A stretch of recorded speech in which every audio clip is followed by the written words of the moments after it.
This week on Did Y'all See, we're talking about Victor Cruz's fiancé sending out a mass text to his side pieces, the emasculation of the black man and who's responsible, and whether you should stick around for a man to reach his full potential and give you the world. All this on Did Y'all See. So did y'all see this week, there was a story that came out that Victor Cruz's, it's fiancé, right? Sent a mass text out to all his little side pieces, apparently. You know, her story was like, y'all been talking about me, let's talk about us together. You know, y'all out here with my man. You know, and he's apparently telling them, you know, kind of downplaying their relationship, but everybody kind of knows about her, you know, so I feel like regardless of what he said to them, they know she exists, and so she was like, let's just get this all out in the open. But, you know, some people had opinions that, you know, this is exactly how you don't handle the situation. You go to the man, you don't go to the side chick. Jasmine wrote a piece that, yes, you do contact that side chick. If you want to. Yeah, so what do y'all think about that? Well, y'all already know how I feel, clearly. But I just feel like, I mean, first and foremost, you have to take it up with that person because that's who made the commitment to you. But depending on the situation, I feel like if you feel like you want to speak to the side chick for clarity, or you just don't feel like he's telling you the truth and you want to hear her side of the story, or what if you just want to let her know what's tea, I don't see a problem with tactfully reaching out to the side chick if you feel like that's what you need to do. I agree with you. Have that conversation, but what she did, she just like gave us entertainment. She gave us something to talk about. And if that is all that she wanted to get out of it, I don't think it's worth it. Like, if you're going to make this statement and then you're going to leave him and let that be known and drag him through the course to get that money for child support or whatever the case is, then do that. If you're going to do this, have that Angela Bassett moment from Waiting to Exhale. Boom. Like that on be gone with them, right? But just to put this out here for all of our entertainment, it's not worth it. I mean, I don't even see the point. It? No, I think one of the women who one received of it probably leaked it. So she wants that attention for sure. Who? The one who? moment. Yeah, which is crazy. Well, but so then don't do this. Then have a heart-to-heart with someone. Don't even do a whole text message. Or, you know, if the real problem is she wants to, like, figure out her relationship with him, go talk to him. I don't even know. I don't even think it's ever worth it in any case to reach out to a side chick, to tell you the truth. Because what is that going to give? Like, the person is already violating your relationship, your marriage, or whatever. Like, they're going to do what they're going to do. Your problem is with this person, this man, this woman, or whoever is cheating, whomever. I feel like, I'm not saying that it can help this. I mean, I'm not saying that it serves a purpose, but I'm just saying I don't see anything wrong with it. Like, I'm not going to judge you or call you a chicken head or a bird because you decided that this was how you wanted to handle your situation. Right. You know what I'm saying? And I feel like with this particular situation, it was more of a like, oh, you crazy enough to cheat on me with 200 people?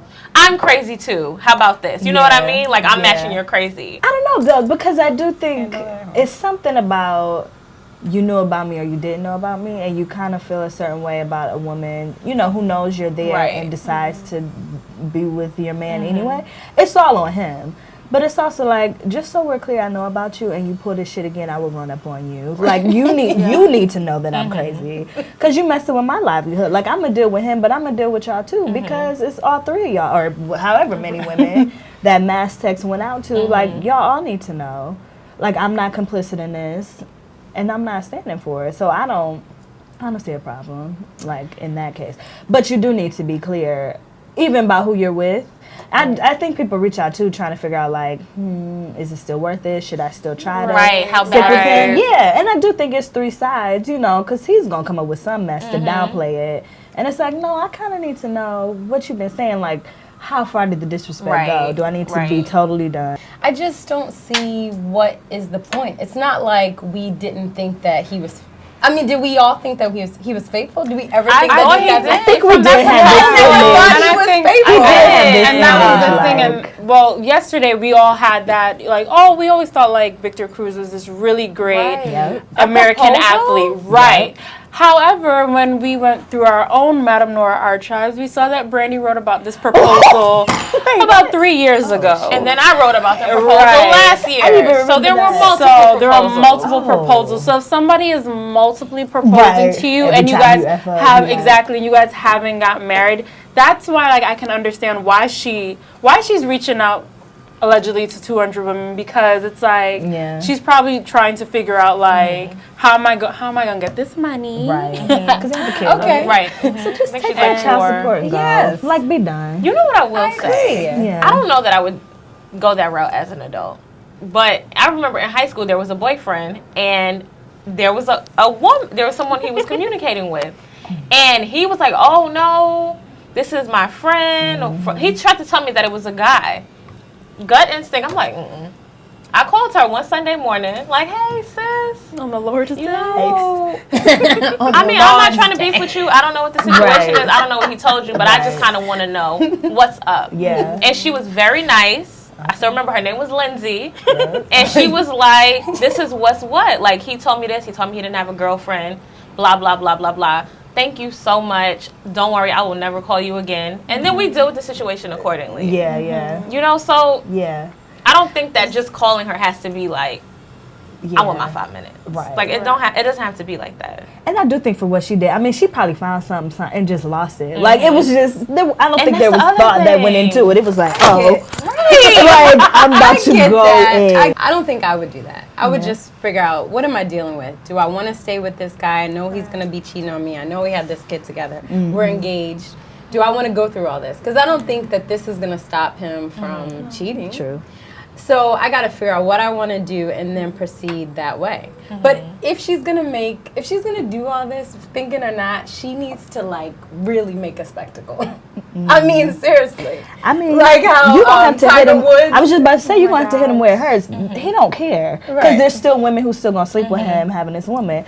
Take some of them endorsements away, he'll sit that ass at home. There are some women who are just like, I know he's out here, but I'm the main chick. Sometimes they just like to pull rank on the side chick. No, that's true. So that should have been it too. Like, he could tell you what you want, but I'm wifey and I'm still here. And it's like, that's true. You have a okay, baby. sis. So did y'all also see this week, Dr. Boyce Watkins brought up an old video from Donna Farrakhan, who is the daughter of Minister Louis Farrakhan. And it was a speech she gave talking about gender roles. And once he brought it up, all the sites, started picking it up because she went on this whole rant about how black men are emasculated and black women have basically been tricked into thinking, that their higher position in society now is a good thing. So I had to bring out my notes so I could read what she said. She said, "Who is working today, brothers and sisters? The black woman. Who's making the money? The black woman. Who is more educated? The black woman. Whose world are we in? The white man's world." That's what it made. Okay. That's what it all shut down. It was like the track stopped, like, huh? So she's basically like, we're in the white man's kingdom. That's why roles are reversed, because men are supposed to be the head of the household in 2015 still. And, then because we get this little bit of money, we are bamboozled. We start getting a little heavy voice with a little money in her pocket. Her mouth is uncontrollable. What is she saying to you? She's saying, I make the money in this house. I pay the cost to be the boss. If you don't like what I say, you know what to do. But apparently we're not seeing the bigger picture, which is the hidden hand of the white man tearing our families down. Thoughts? I don't even know about that one. Lord. I was listening to a part 2 where she was trying to say that, like, the white man is, like, it's like a conspiracy. Like, the white man is giving jobs to black women, but when a qualified black man walks in, he doesn't get the job. And I'm like, it's hard out here for everybody to get jobs, honestly. But I don't really see any qualified black men crying about a job. Like, I feel like those who do what they gotta do. It might be a struggle. It's a struggle for everybody, but eventually you get where you're supposed to be. So I'm not necessarily understanding how a black woman excelling in her career and, being educated is taking away from the black man. If anything, we should be building together. I don't get her argument. What are you saying exactly? And then her argument's also very faulty, because I feel like she's acting as though like the whole women going to work and having money of their own is like a new age, like this new age white lifestyle, when in reality, whiteness was based on white men having jobs on Madison Avenue if they worked in advertising, or if they worked on Wall Street, they lived in a suburban home with 2.5 kids and a dog, and then their wives stayed at home, or probably on Xanax or something else. If you listen, if you watch Mad Men, or like in just in your average textbook, that is whiteness. That's what was created in the 1950s. So if we were following the issue of whiteness, wouldn't the man still be the head? Western patriarchy, the man was always at the head of the household, in the Bible, everywhere. So I don't know, I just think she is just one day she just wanted to get a little creative and was like, these black women are doing too much. So because it's the Nation of Islam, let's see how we can then pull down the black woman to uplift these black men who always join this organization and then stop you on the street like, hey, sis. Right, because would it be okay if black women weren't getting jobs but black men weren't? It's just all y'all good for is laying on your back and popping out kids. And then that would have been the other argument. You see? Yeah. So to your point, it's unnecessarily divisive because we see the white man's hand. We know it's working. I mean, we know institutional racism exists, but to only base it because patriarchy isn't alive and thriving as strongly as it was is not where you want to go with that argument. It just doesn't, it's putting way too much blame on black women. Now you want to have some authority. If I'm paying your bills, I'm sorry. I do have a little more say. I don't have to emasculate you either to still be the head of the household in that way, or the breadwinner or whatever. So it's just a lot of assumptions even I feel like she's making about how people are running their homes based on societal standards or whatever. Even though, like you said, there's institutional racism here, but I don't even appreciate the fact that we're just all pawns in this white man's world, as we're just kind of ignorant to things. We are working, making strides, we know what's up against us, and even those barriers that's there, we're still holding on to the black man, holding on to the black woman, and trying to nobody fight harder for the black man than black women. I'm just come on. Yeah. So I don't know if it's because of the audience she was speaking to, and there is a strong focus on men in that hierarchy in her religion and her culture. Then that's the reason why. But it just is, to the general public, it's divisive. Yeah. I think so.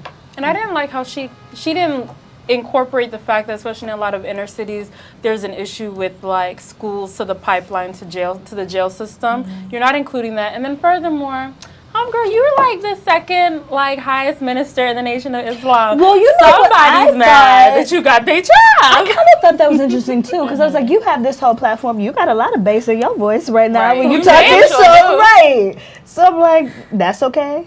But and then the issue of nepotism as well, we're not addressing anything. Yeah, but these are the hypocrisy for sure. But you are incorporating. Let's talk about the trickery you fell into. Right, and I didn't want to go there, but yeah. It sounds a little brainwashed. Right. Man, we all in relationships today. Did y'all also see? This clown went on Twitter basically to say, hold on, ladies. Let me go up to the tweet because I got to read exactly what he said. Don't mind that. Yes, ladies. He might not have it all right now, but be faithful. Stick by his side, and one day he'll give you the world. And his example is Michelle and Barack Obama. As you can probably already guess, this Negro got dragged immediately because his whole basis is faulty when we all know Michelle Obama already had her stuff together. Yes, she before did not Barack. need no Barack. But go ahead, finish. He was an intern. She was his boss. She showed him the world from the get-go. Now, yes, he does hold the highest position in the country now. Showed her some things, but to act as though she stood by the side of a rider by dope boy and then got to the palace, right? It's faulty. And I'm sorry. I know I'm supposed to ask y'all what y'all think, Go ahead, preach on it. Because this is this same. I am so tired of this argument that you are supposed to wait around 10 years long for somebody to get something together. Just wait. Be faithful. One day. I'm sorry. If we're not 18 in college, I don't have all day to wait that you might get it together. There's potential, and then there's, if you ain't got it by now, it's not going to happen. Never. First of all, where do y'all even find these people from? Once he put it out, then everybody was just like, wrong. And reputable. Reagan Gomez, Sean King wrote a whole diatribe like, bruh. That's my boy. No, right. That is my friend. All it takes is one person to catch eye, and it's just like, he got dragged for hours. Okay, I do agree. He's wrong because I don't think he knows the facts. Like, she was holding her own and really didn't need him. And she said many a times that she doesn't even need this, to tell you the truth. She doesn't need to be in this position right now. But I also do think that we as women, we are quick to be like, I'm not waiting around for you. And we don't even kind of like encourage the person. We just kind of like toss them aside. But how much encouragement do you need? I can encourage you if you're working on like your personal career, and then you have like some creative things on the side that like you like to do and you want to pop off. Sure, would love to encourage you. We'll advertise your work. We'll do anything for you. Because you have a job and you can pay for your own clothes, your car, things of that nature. People who are literally at home on a fucking couch be like, no, I will never encourage you because you're not doing anything at all. You are lazy. And as a daughter of immigrant parents,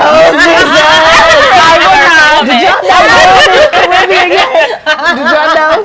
That's not going to work. Because you're raised, especially as a woman, my mother always raised me, never be hard up for a man to the point that you have to support them or encourage them over basic things that as an adult you should want to be financially stable. You should want to do things for yourself. Right. So all this like, be faithful. I'm not 5. This is not the playground. This is not Barbie. Yeah. No, you're not Ken. Your baseline has to be pretty close to where I'm at. Right. And we can get you over that hump. Right. So all this expectation for like a boyfriend or something where I'm like, you could run out tomorrow. Right.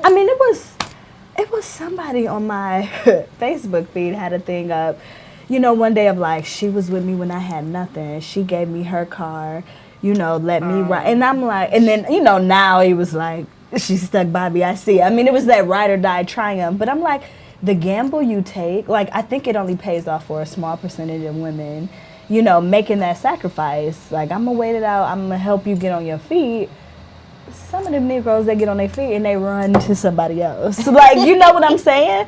I think you have to be smart. Like, if we're in a commitment, I will absolutely, I made a vow to ride for you. Ups and downs, I'll sacrifice. But when we just this might not be forever. Right, I can't hold myself back trying to get you where you need to be. Because if I got there on my own, what's your problem? And it starts having a negative effect on you and what you're doing after a while. Like, I'm all for like building together. Exactly. I don't have to walk into a ready-made situation, but you're going to have to meet me somewhere. Yeah, exactly. As somebody who's been in an unequally yoked situation. Oh, girl, exactly. Right. And I have to turn around like, why am I always broke? Mm-hmm. Like, literally, no, real talk. Why am I always broke? Amen. And I had to start thinking about it, and when I ended the relationship, all of a sudden, I have all this money. Like, it's like, hanging with broke people make you broke. I'm like, I could have finished college a semester or a year earlier, but running around with you and your lack of ambition, I gotta speed up and take summer school. Yep. Just like, it's like, you're not lying. Right. No, I'm all for building, but and when you trying to help, no, literally, when you trying to help people submit college applications, and you trying to help them get out of their situation. Oh, I can't do this because of this. I can't do this because of that. You hold them down. Literally, real talk. I filled out someone's college application before. But why couldn't put it in an envelope and gave it to them? I was young and stupid. You try to help. young and stupid. That's not encouraging. But there's Do you think they ever? That's not Do you think encouragement. they ever sent that application in? Ooh. Jasmine, but didn't you know that Went they with weren't gonna... on college tours like I was somebody's mama and nothing. You a good woman. Right. We hope you enjoyed this episode of Did Y'all See? Let us know what you think about these topics in the comment section, and make sure you subscribe to our YouTube channel at youtube.com/MadameNoire.